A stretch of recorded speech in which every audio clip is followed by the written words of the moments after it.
Hello guys, so nandito tayo ngayon sa Central. So ito po yung fish pond namin. So ito.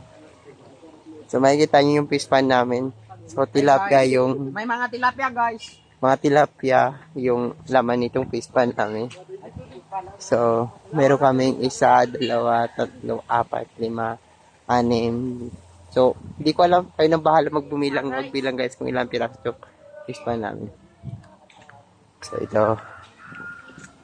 Yan. So yung iba kasi na-harvest na, tapos hindi pa ito na-harvest. Guys, may tilapia. Yan, na-harvest na to. Na-harvest na.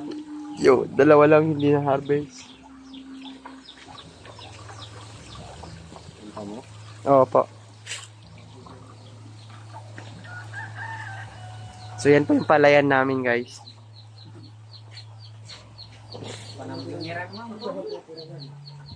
So ito po ang ilog sa Riverside.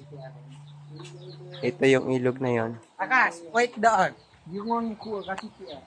Bumalar kanan.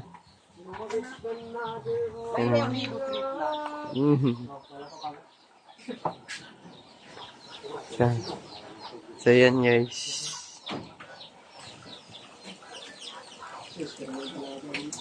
So yan. So that's all guys. Thank you so much for watching. So yan yung so guys, yung naka-black, yan po yung taga-bantay dito sa fish pond namin. Tapos ito pa po yung isa na taga-bantay. Hi guys.